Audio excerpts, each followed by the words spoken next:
¡Epa de Venezuela! Muy buenas tardes, queridos amigos, queridas amigas. Bienvenidos como siempre en Buena Hora.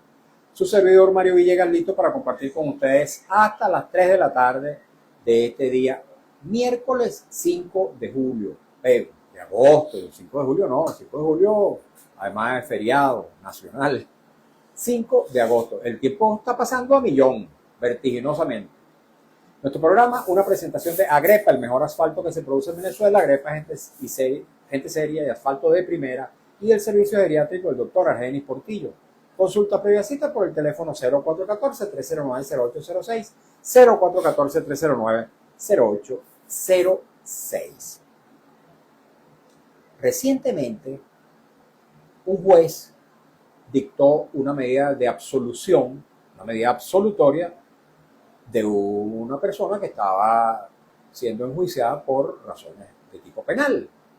Sorprendentemente, pocos días más tarde, el mismo juez dictó una medida condenatoria de una persona que había sido absuelta días atrás y lo condenó por 12 años de prisión.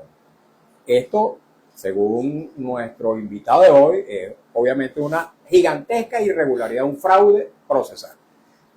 Y vamos a estar hurgando un poco en este caso, no solamente con nuestro invitado del momento, abogado, profesor universitario, penalista, defensor de derechos humanos, sino también con la esposa de quien es víctima de estas tropelías judiciales. Estamos hablando de la señora Sofía García, esposa del empresario John Henry Monod.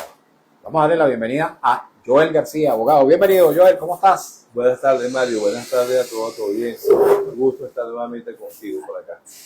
Bien. Una pequeña interrupción que acabamos de tener justamente para darle paso y bienvenida a la señora Sofía García, quien es la esposa de este empresario de quien hemos estado hablando, el señor John Henry Monod. Bienvenida, ¿cómo estás? Muchísimas gracias por este espacio. Sí. Muchísimas gracias por tenerme acá, por permitirme hablar de mi esposo y del señor Humberto Durán, que bueno, ahorita sufren unos abusos de los derechos humanos increíbles, creo que nunca antes visto y bueno, así como sufren ellos, sufren muchísimos otros venezolanos presos inocentemente y que son inocentes.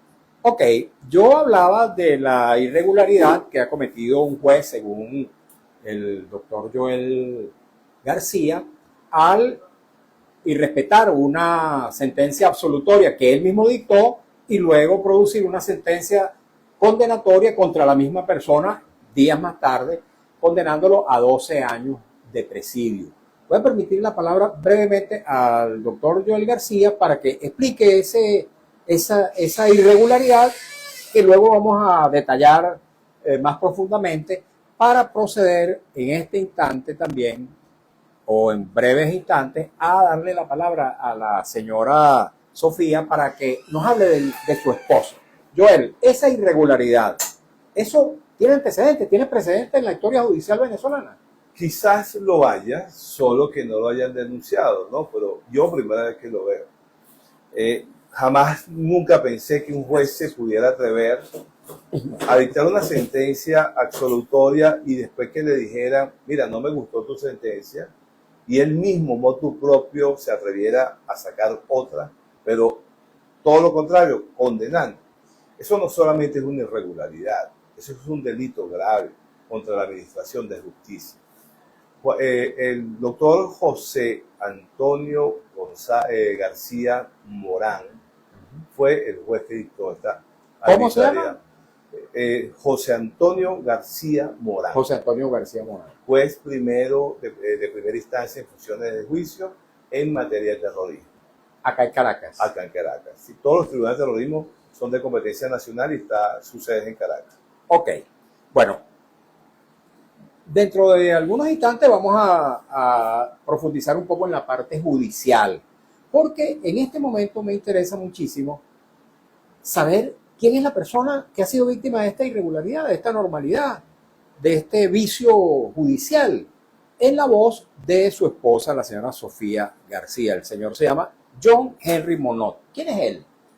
Bueno, yo creo que la manera más sencilla de explicar quién es mi esposo es qué estábamos haciendo en el momento que él se lo lleva. Sucede que mi esposo y yo nos peleábamos por ir a buscar y dejar a los niños en el colegio, tanto así que si estuviéramos en dos lugares completamente separados de la ciudad, porque trabajábamos en lugares distintos, nos peleábamos por quién iba a buscar a los niños. Entonces llegamos como a la conclusión de que íbamos a llegar siempre los dos, en dos carros distintos, y que los niños se montaran con los que quisiéramos, con los que quisieran, y así llegar a la casa. Pero ese tipo de padre y de hombre de familia era mi esposo. Entonces cuando llego al colegio de mis niños, lo llamo y le digo, ¿llegarás? Te espero para bajarnos en el colegio a buscarlos. Y me dice, no, no podré llegar porque me están llamando que hay una comisión de la PNB ahorita en la Academia de Tiro y debo ir a atenderlo. Y desde ese momento se encuentra detenido. Pero mi esposo, más que un empresario, era una persona que pues le encantaba estar en familia y convivir en familia. Ok, pero hablemos un poquito de él. ¿Dónde nació él? ¿A qué se dedicaba? Luego, esa empresa que fundó, entiendo que es un polígono de tiro. Hablemos un poquito de él. Sí, bueno, mi esposo es de Maracaibo y maracucho con mucho orgullo. ¿Usted también? También soy de Maracaibo.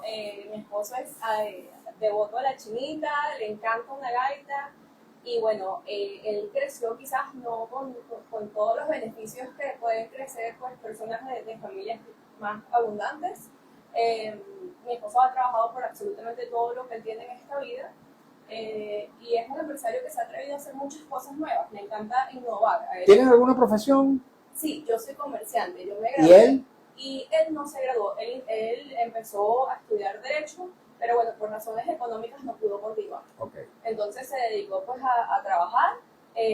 Por un tiempo estuvo en pesca, por un tiempo estuvo trabajando también como administrador en otras empresas.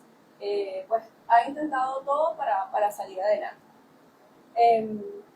Esta empresa en la cual activaba últimamente, ¿cuándo nació esa empresa? ¿A qué se dedicaba? Sí, bueno, más o menos como en el año 2022, ya nosotros teníamos como 2 años de casados. Él me dice, mira, me llegó una persona que conocí en el gimnasio, que ya tengo varios años conociendo, porque los dos somos amantes del tiro. Eso es un deporte conocido en otros países. Y bueno, no había nada así en la ciudad. Mi esposo no le gusta tomar, mi esposo no le gusta salir hasta tarde en las noches, y le pareció como una manera sana y pues algo que te ayuda con la concentración, y le pareció como algo innovador para la ciudad que no tenía. Y él poco a poco, desde el 2022, se fue enfocando como, mira, voy a ir viendo si se puede abrir o no. Y él poco a poco fue tocando las puertas de todas las entidades correspondientes, como por ejemplo la DAEX, como bueno, ¿cómo puedo yo llegar a abrir una academia?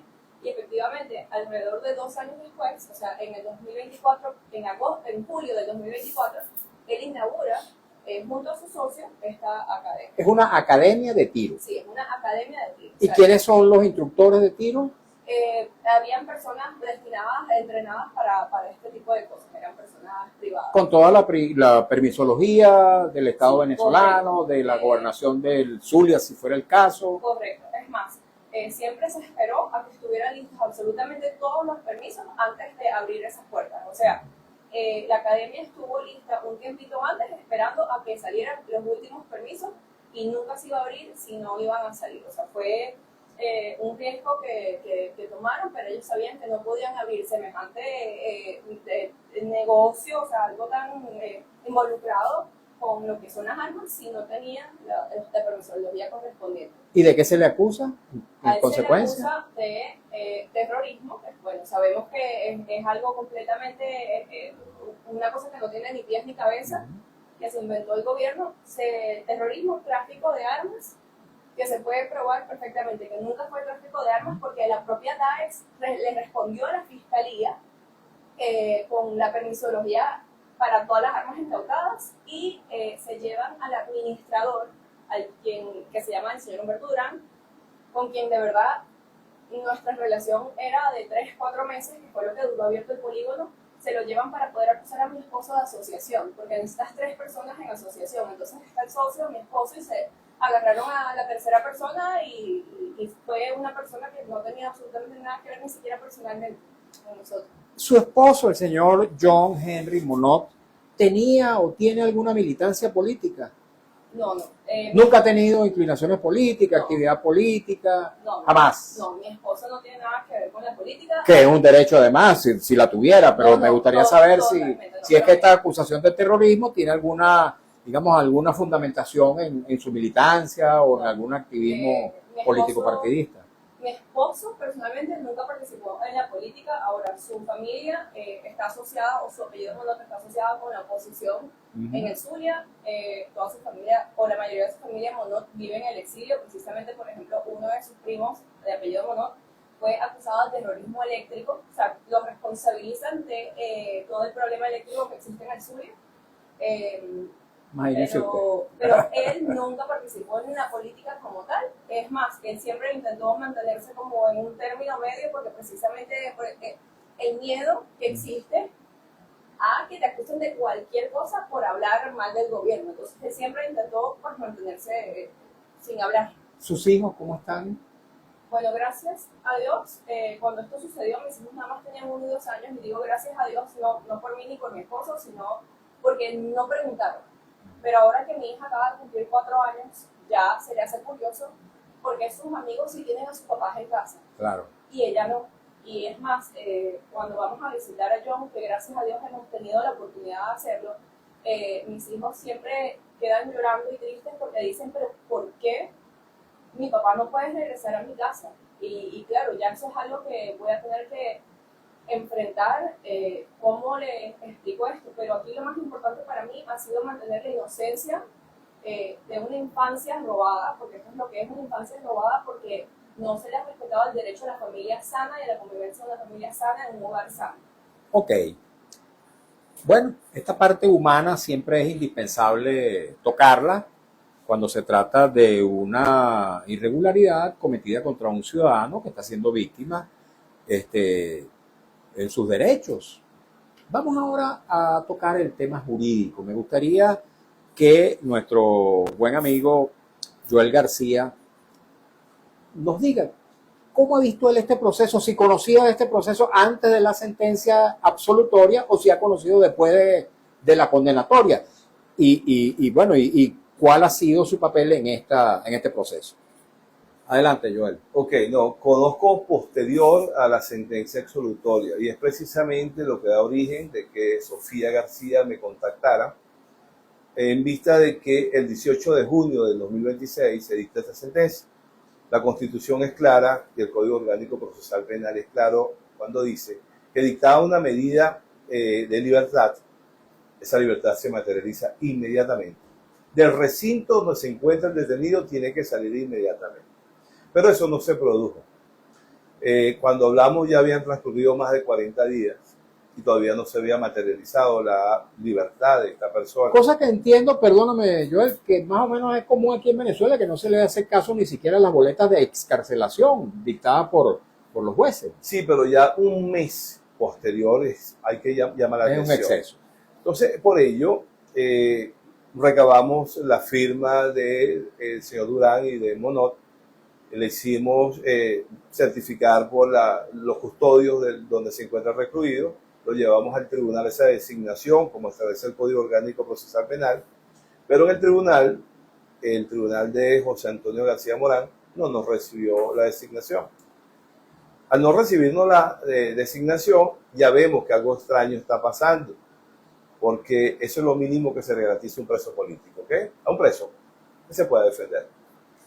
Al no recibirnos, tuvimos que accionar una acción de amparo, valga la redundancia, tuvimos que ejercer una acción de amparo por violación al derecho a la defensa. Decisión de la Corte que todavía no tenemos, no se ha pronunciado si él tiene derecho a defenderse o no, estimo que lo van a decir que sí, estimo.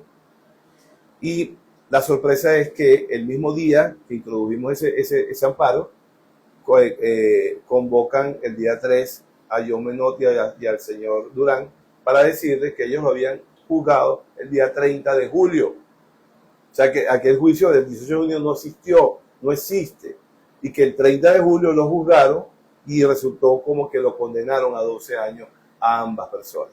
Pregunto, Joel, de esa sentencia absolutoria del 18 de junio, ¿hay testimonio documental? No hay nada documentado porque sabe la opacidad cómo se maneja esto, pero el defensor público es testigo de excepción. El defensor. ¿Cómo se llama el defensor público?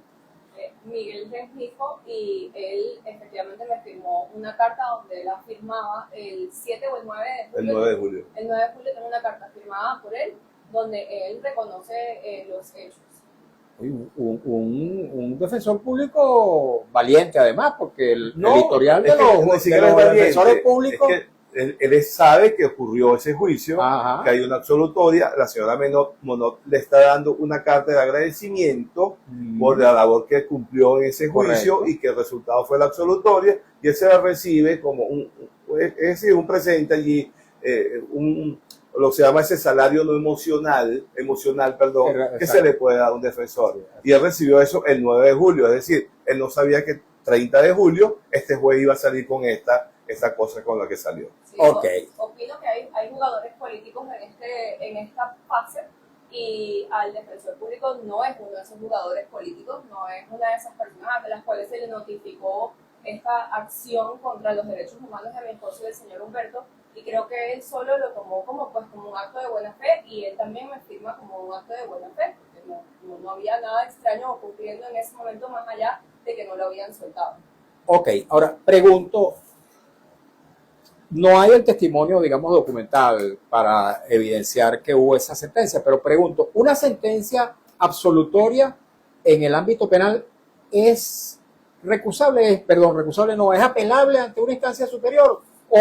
¿O qué pasó allí? ¿El juez tuvo que, digamos, dejar sin efecto la sentencia anterior para poder emitir una nueva sentencia? ¿Cómo operó eso en este caso en particular? No, Joel. el sistema penal venezolano, uno de sus principios fundamentales es la oralidad. Es decir, todo lo alegado debe ser de forma oral, y los pronunciamientos del juez tienen que ser orales. Una sentencia tiene tres partes: una parte narrativa, una parte emotiva y una parte dispositiva. La parte dispositiva es donde el juez se pronuncia. Esa parte dispositiva, en un juicio oral, se supone que no tiene elaborado la sentencia en extenso. Entonces, la parte dispositiva la hace de forma oral. Este tribunal, en nombre de la República y por autoridad de la ley, decreta, primero, libertad absolutoria. Eso lo dijo de viva voz, eso lo escuchó el defensor, eso lo escuchó el fiscal, eso lo escuchó la secretaria, eso lo escucharon los custodios que estaban haciendo la audiencia. ¿Había representación de la familia? No, audiencia telemática. Eso lo escucharon los acusados, y en consecuencia llaman a la señora Monod: véngase, voy a estar en Maracaibo, véngase a buscar a su marido que le acaban de decretar la libertad. Ella se traslada desde Maracaibo a buscar a su esposo y al señor Durán porque le decretaron la libertad. Pero a alguien no le gustó eso. Y hasta el día de hoy resulta que el juez hace un simulacro de que hay un juicio, que aquello no ocurrió, aquello es una locura, eso no existió. Entonces hace como que este es un juicio donde resultó la condenatoria. Eso es un fraude a la ley, eso es un fraude al proceso. Una pregunta adicional, porque me genera mucho ruido que una cosa tan grotesca pueda ocurrir. Ocurrió. Y ocurrió. Si bien no hay el testimonio, digamos, en físico de la sentencia, por escrito, tiene que haber habido una grabación. No existe esa grabación tampoco. No todas esas audiencias finales de un proceso judicial queda registrada en su versión grabada. Siendo una audiencia de tipo telemática, donde hay unos dispositivos electrónicos, tiene que haber una grabación, tanto en video como en audio. Vamos a ver, pues, si se me permite que yo sea su defensor, yo voy a agotar toda esa instancia. Porque hay el riesgo de que no te permitan ser su defensor. Bueno, es que en Venezuela tú sabes que eso es así común. ha sido. Eso pero después del 3 de enero pareciera como que se flexibilizó que eso se un poco. flexibilizó, pero mira lo que estamos viendo en este momento. Es algo por eso que era más inesperado que sucediera. O sea, que un juez se atreviera a hacer eso, porque ese juez no está cuidando ni siquiera su reputación, no está cuidando su futuro, porque él algún día va a dejar de ser juez. Por cierto, ¿cómo va a ejercer su profesión? Por cierto, hay que recordar, no sé si este antecedente es bueno tocarlo o no, pero hay que recordar que hace apenas 1 o 2 o 3 semanas acaba de ser sentenciado a un montón de años de prisión a un juez de terrorismo, a un juez antiterrorista que hizo de la suya por muchos años contra presos políticos. Sí, por supuesto, Se me olvidó Maximino Márquez. Maximino Márquez era uno de los jueces más inquisitivos que tuvo el sistema de justicia penal. Lo conozco perfectamente, tuve audiencias con él, se lo dije más de una vez. Me ofrecí ser su defensor incluso para enseñarle lo que era el debido proceso, pero bueno, nunca me contestó, porque es que a esta gente siempre le va a llegar su día. Y ellos no caben en el avión, Mario. En el avión no caben todos. Ok. ¿Alguna hipótesis, señora Sofía y Joel, alguna hipótesis de por qué hay esa reversión de esa sentencia absolutoria? Bueno, dentro de las cosas que hemos escuchado y tomando pues, una hipótesis bastante educada, hay bienes muebles e inmuebles que fueron incautados, que fueron tomados bajo custodia, que le interesa a alguien en algún alto rango no dar. Entonces, no devolver, no reintegrar. Correcto, que al declarar inocente a ellos de todos los cargos, lo más legal y lo más correcto es, por supuesto, que esto también lo dicta el juez en su sentencia, es la devolución de todos los bienes, porque si no, eso es un robo. Son bienes muy valiosos. Bueno, ahí dentro de todas las cosas incautadas se encuentran armas que están a nombre de mi esposo y de la academia. Esas armas, pues nos imaginamos que quizás tengan algún tipo de valor, al igual que la academia, por supuesto que tiene algún tipo de valor, pero es lo que se nos hace como más curioso, porque si le quitan terrorismo y le quitan la asociación, al dejarle únicamente el tráfico de armas, pues justifica que ellos retengan estos bienes incautados. Ok, hablemos un poquito del señor Durán, el socio de su esposo. Usted dice que lo conocían desde hace poco tiempo, del administrador, perdón. Lo conocían desde hace muy poco tiempo. Él sí tenía activismo político, tenía algunos antecedentes oscuros. Absolutamente nada.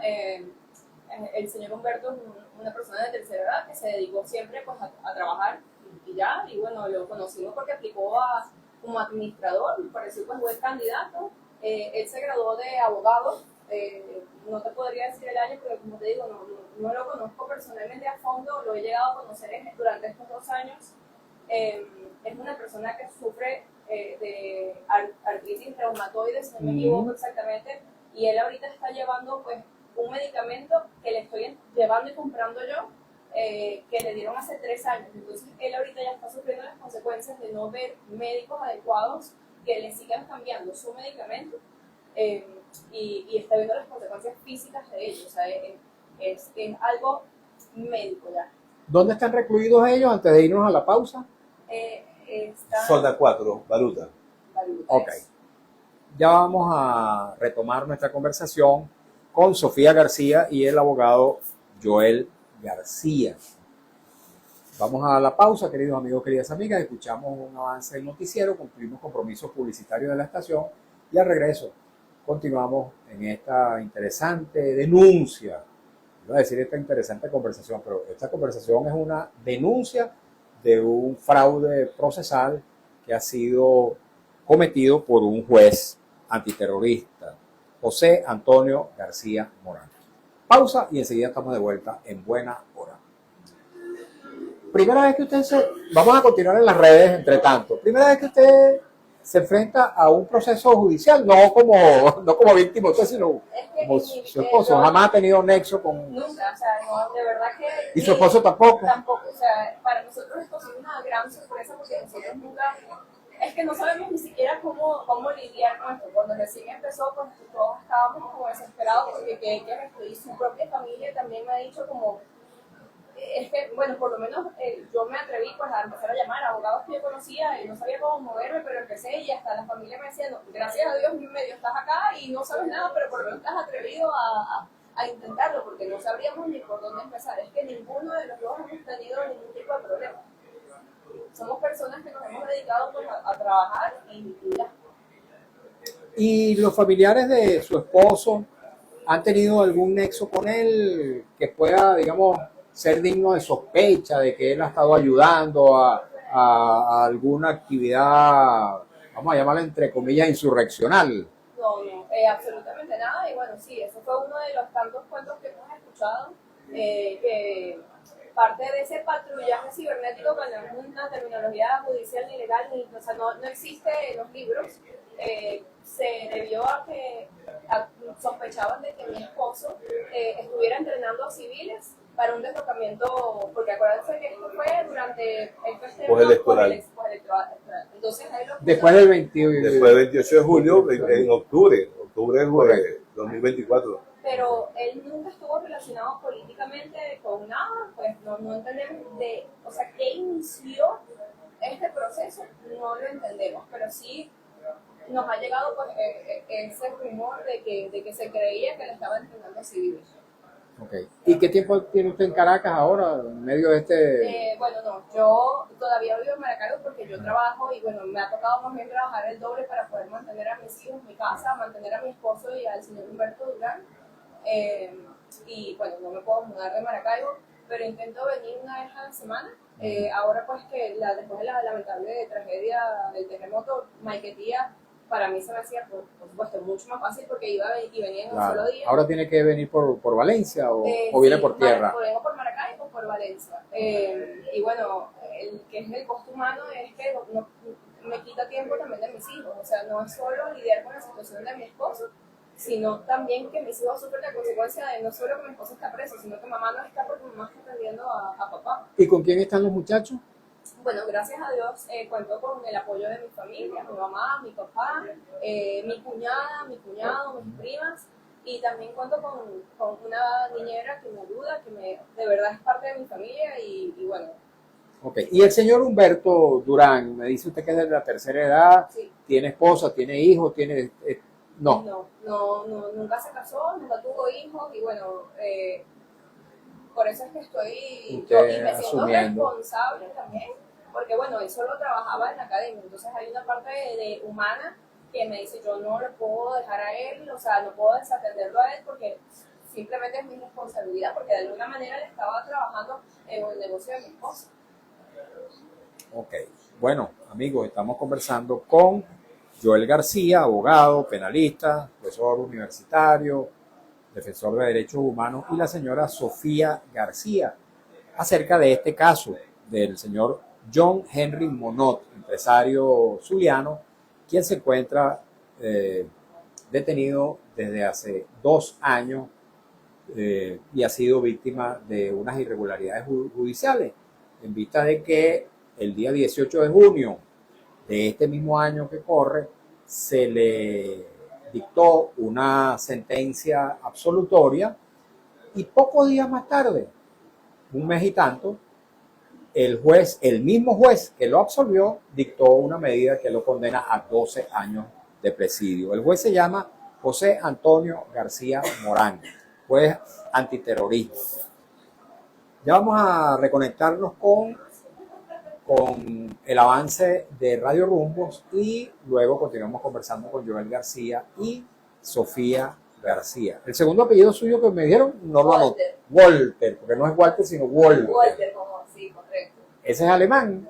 Sí, somos por algún lugar alemanes, pero realmente somos cubanos. O sea, mi mamá es cubana, yo soy primera generación venezolana, de una familia de inmigrantes que huyó a la dictadura de Cuba y llegó a Venezuela en el 74. En el año 74. 64, ajá. 64. 64, sí, mi mamá tenía 7 años, 8 años cuando llegó a Venezuela. Ok, creo que ahora sí, Lourdes, vamos a escuchar el avance del noticiero. Ya está. Vamos a escuchar rapidito, amigos y amigas. Dale un poquito de volumen. Y el pana de la marimba. Eso es cuando... Sí. Ah, no, pero está en Estados Unidos, Alex. Ah, Los hijos.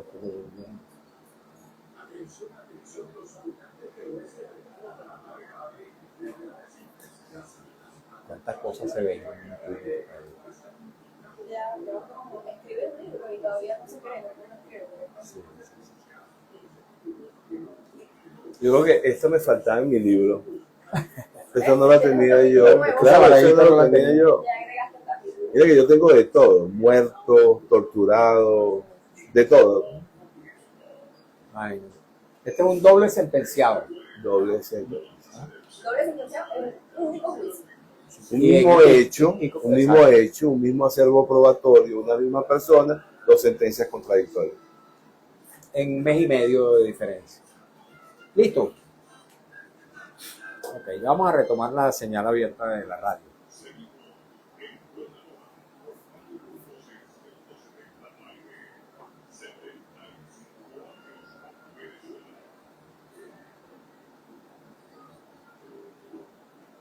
Hoy tuve ocasión de saludar al doctor Argenis Portillo, como se le conoce popularmente, el geriatra de Radio Rumbos.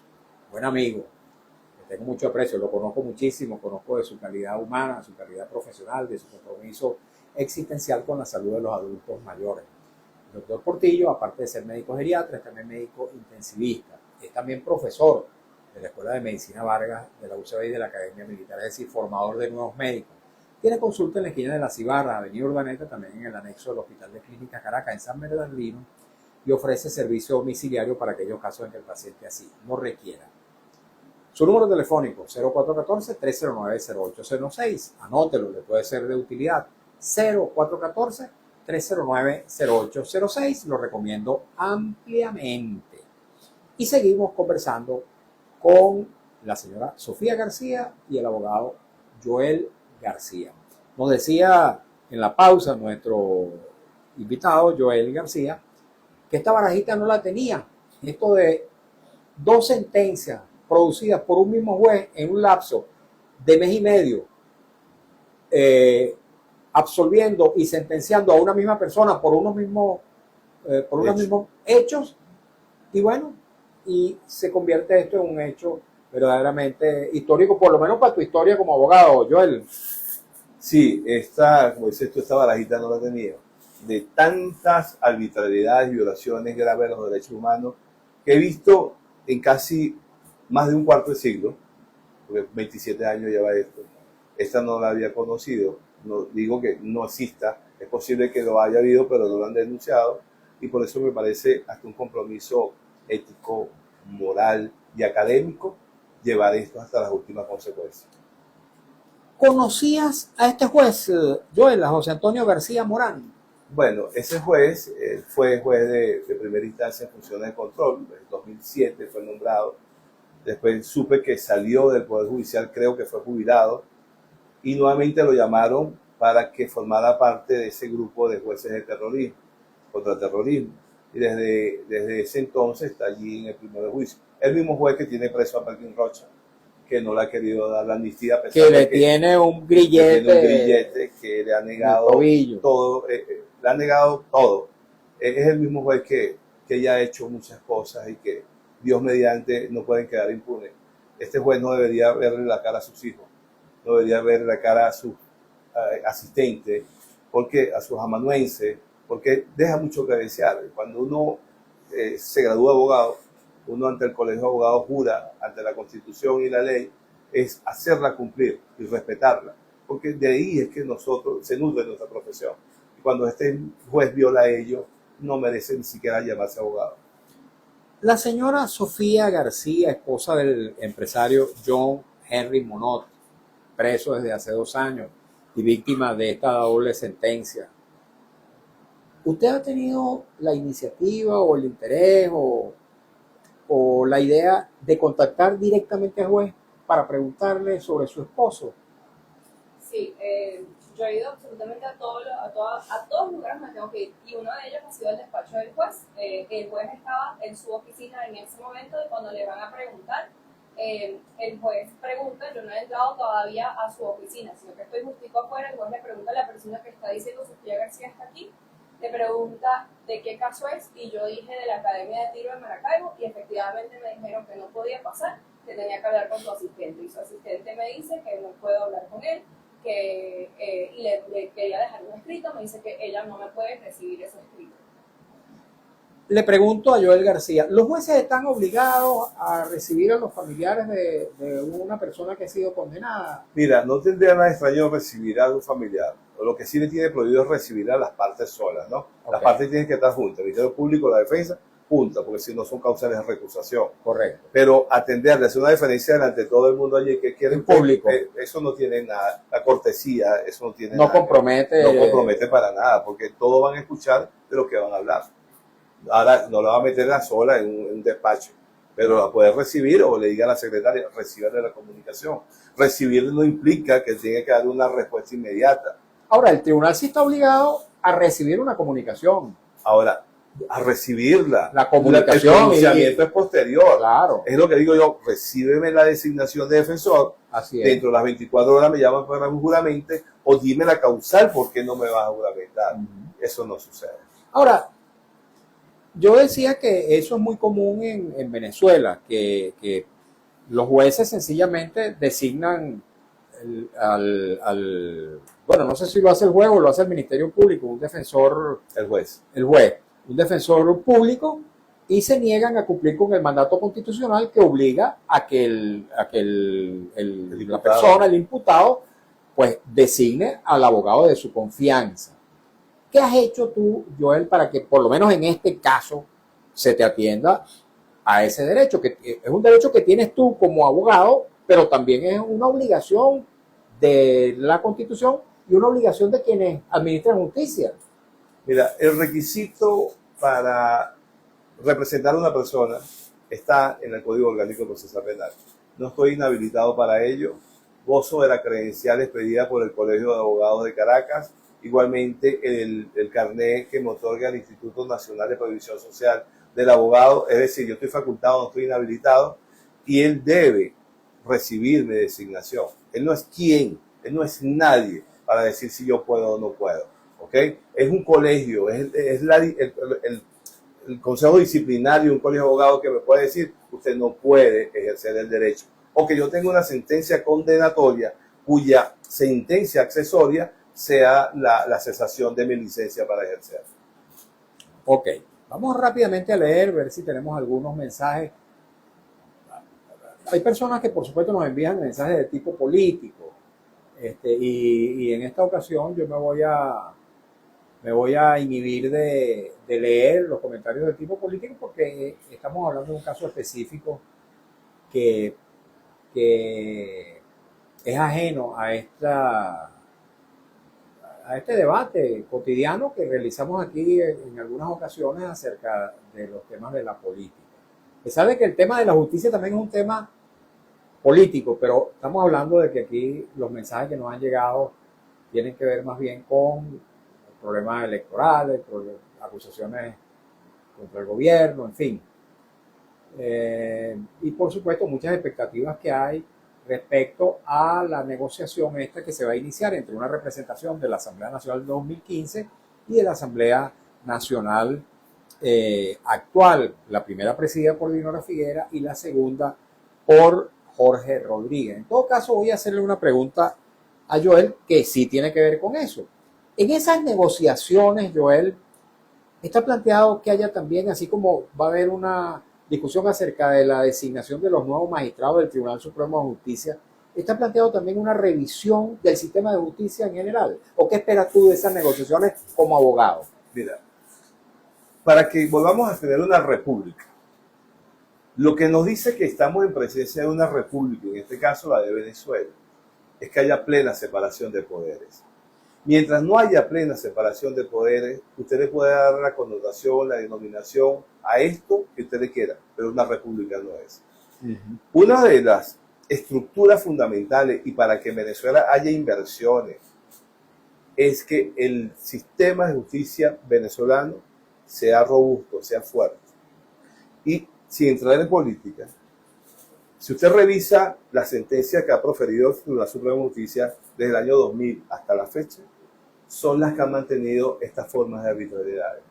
Todo se ha mantenido a punta de sentencia. Si hacemos un examen minucioso, porque siempre vemos la parte política, sí, pero la jurídica no la vemos. El problema que tenemos ahorita de un presidente que no es reconocido por otras naciones, ¿quién le otorgó el carácter de presidente? Una sentencia. Si usted ve esa asamblea de 2015 que prácticamente fue anulada a punta de sentencia. Si usted se recuerda el millardito, nada más, con la sentencia.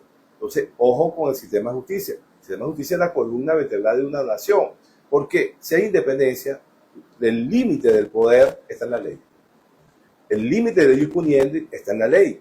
Entonces, para mantener una democracia hay que respetar la Constitución y la ley. ¿Y quiénes la hacen cumplir? Precisamente los magistrados y los jueces de la República. Tiene que estar inmerso allí. Así es. Bueno, voy a leer dos mensajes que nos llegan a través de las redes de Radio Rumbo. Dice Dagoberto Polanco: todos esos jueces deben ser revisados en sus cargos porque solo imparten injusticia. Reinaldo Campos dice: se quieren quedar con la academia porque es la única que existe. ¿Ciertamente es la única academia que existe? No, te puedo decir que el permiso de mi esposo para la academia era el número 5 o 6. Sé que hay una academia activa en Valencia, sé que hay 2 aquí en Caracas. En el Zulia sí era la única y era, digamos, pionera porque no existía una desde hace como 15 años en el Zulia. Pero no es la única en Venezuela, quizás sí era la más innovadora porque era la más nueva. Ok. Dice León del Valle 62, a los tutores, 3 de enero, primera orden de Trump, libertad para todos los presos políticos y cierre del helicoide. ¿Qué pasó con eso? ¿O era solo un saludo a la bandera? Wilfredo Sulpicio dice: ¿cómo queda el colegio de abogados ante estas irregularidades en las cuales están incursos sus miembros? Realmente es insólita esta denuncia. Méndez Reinaldo 761 dice: sería bueno escuchar la otra parte en este caso. Bueno, si el señor juez, que se llama José Antonio García Morán, está dispuesto a venir a este programa, yo con todo gusto lo recibo. ¿Está bien? Ok. ¿Más mensajes? Bueno, no tenemos más mensajes por ahora. Algunas conclusiones de este caso desde el punto de vista judicial, Joel. ¿Qué hacer? ¿Qué pasos dar? ¿Qué viene ahora? Ok, lo que de seguida tenemos que esperar es que la Corte de Apelaciones se pronuncie con respecto a la violación al derecho a la defensa. Es decir, que yo me pueda designar como su abogado. Una vez que yo me designe, es buscar la bendita sentencia condenatoria. Una vez que esté publicada, es decir, escrita tangiblemente, es que se puede ejercer el recurso de apelación. Hay que apelarlo. Pero eso es como para cubrir ese proceso, entre comillas, judicial. Pero paralelamente tenemos que denunciar al juez penalmente ante el Ministerio Público, porque hay que comisión de delitos. Va a denunciarlo judicialmente, aún que se te acepte o no como abogado defensor de la sí, causa. Igualmente lo vas a hacer. Igualmente hay que hacerlo. No solamente, ¿cuándo lo vas a hacer? Estoy esperando la decisión de la Corte, porque si no tendremos que denunciar no solamente a uno, sino a 4. ¿Ok? Y hacerlo con el conocimiento si la Corte me da la razón o no me da la razón. Hay que denunciarlo porque esto es grave, esto es gravísimo, Mario. Lo que se llama la expectativa plausible es que el ciudadano tenga plena seguridad de que una decisión se va a respetar. Dice la doctrina, la cosa juzgada. Sobre lo que se juzgó, ese juez no se puede pronunciar nunca más. Que se pronuncie otro juez de otra alzada, pero él no puede hacer así. El comentario que hace esta persona, la pregunta que hace esta persona acerca de el papel del colegio de abogados frente a irregularidades de este tamaño, Joel. Mira, bueno, el colegio de abogados, no sé en qué colegio está escrito ese juez. Sin embargo, los colegios en general casi todos están de manos atadas ahorita. Acuérdense que el Tribunal Supremo de Justicia, Sala Constitucional, ha prohibido las elecciones en los colegios. Entonces, eso está como, no hay tribunal disciplinario. Desarticulado totalmente. Y el Colegio de Caracas es uno de ellos. El tribunal disciplinario prácticamente está desarticulado. Pero una vez que se retome estos casos hay que llevarlo a esa instancia. Porque estas personas no merecen tener el título que tan sagradamente uno obtuvo en una universidad y por los que uno forma. Cuando tú ves una actitud de esta, ¿qué dice un estudiante de Derecho? ¿Vale la pena estudiar Derecho viendo eso? Por supuesto que no vale la pena. Okay. En ese caso. En este caso, así es. La señora Sofía García, digamos, segundo apellido Walter, esposa de John Henry Monod, empresario, preso.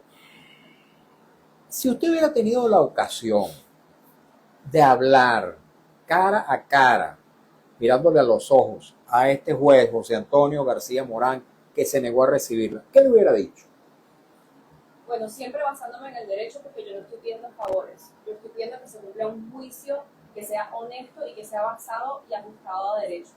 Yo le preguntaría, ¿bajo qué circunstancias, o sea, bajo qué ley está usted condenando a mi esposo a 12 años?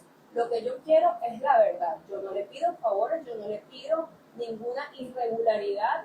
Lo que estoy exigiendo es un juicio justo, el cual usted al principio otorgó, pero no sé quién a usted lo llamó y no lo dejó hacer y actuar bajo derecho. Y ahora le pregunto a usted también, ¿cómo mira usted a sus hijos? ¿Cómo usted sabe que hay una familia a quien usted le privó de tener una infancia justa y una infancia digna por dejar preso a un hombre que usted sabe que es inocente? ¿Cómo usted duerme en las noches? Bien, ya tenemos que irnos porque nos estamos acercando al final del programa. ¿Qué podemos decirle a nuestra audiencia, Joel, a partir de esta experiencia tan dramática que hemos estado comentando el día de hoy? La población, ¿qué puede hacer frente al poder omnímodo de jueces de esta naturaleza? Mira, ahorita creo que es muy poco lo que se puede hacer. Es por eso el llamado a esas negociaciones, a esas reuniones, que hay que rescatar no solamente el Consejo Nacional Electoral, sino el Poder Judicial. Mientras el venezolano no confíe en sus autoridades judiciales, mientras el ciudadano no confíe en sus autoridades policiales, en el Ministerio Público, en la Defensoría del Público, nosotros vivimos un estado de incertidumbre y de miedo. Una sociedad, una república no se construye así. Nosotros tenemos que tener plena confianza en un juez, tenemos que tener plena confianza en las autoridades, pero cuando son los jueces y las autoridades quienes violan la ley, en manos de quien quedamos nosotros. Eso es muy grave. Bien, muchísimas gracias, señora Sofía. ¿Alguna palabra, si quiere decir alguna palabra a nuestra audiencia? Bueno, más que todo agradecer este espacio, agradecer a la gente que nos escucha y bueno, nada, para las otras personas familiares de presos políticos es el momento de hablar, es el momento de alzar la voz, es el momento de no tener miedo, es el momento de exigir que se respeten los derechos de nuestros familiares que siguen presos. ¿Se puede considerar su esposo un preso político? Bueno, creo que todos sabemos que al ser un caso de terrorismo, y por eso fue terrorismo el tema amnistía y tocó el caso de terrorismo, es una herramienta política que ha usado el Estado para aterrorizar a todos los ciudadanos para que no puedan actuar como ellos quizás quisieran. Okay. Y además, Mario, él fue detenido en el contexto postelectoral y el acta policial supuestamente dice que en un ciberpatrullaje informático se dio, y ese era el modo operandi de todos los presos de postelectoral. Ok, muchísimas gracias a Joel García, muchísimas gracias a la señora Sofía García Walter. A ustedes también, amigos, muchas gracias por habernos acompañado en esta edición de nuestro programa En Buena Hora. Ojalá que esto tenga una solución y que salgan de las cárceles todas las personas que son inocentes. Hemos trabajado para ustedes con mucho cariño, como siempre, en la dirección de Radio Rumbos, Elsa Siciliano, en la jefatura de prensa Luis Alberto Albornoz, en los controles Lourdes Pérez, en las redes sociales de Radio Rumbo Marco Rivera, frente a los micrófonos su servidor Mario Villegas con B de Venezuela. Nuestro programa, una presentación de Agrepa, el mejor asfalto que se produce en Venezuela. Agrepa Gente Seria, asfalto de primera, y del servicio geriátrico del doctor Argenis Portillo. Consulta previacita por el teléfono 0414-309-0806, 0414-309-0806. Tengan todas y todos muy buenas tardes y mañana nos encontramos en nuestra sección especial de los jueves, Familia, Derechos y Reveses, con la doctora María Elena García Prú y este servidor. Tengan todas y todos muy buenas tardes.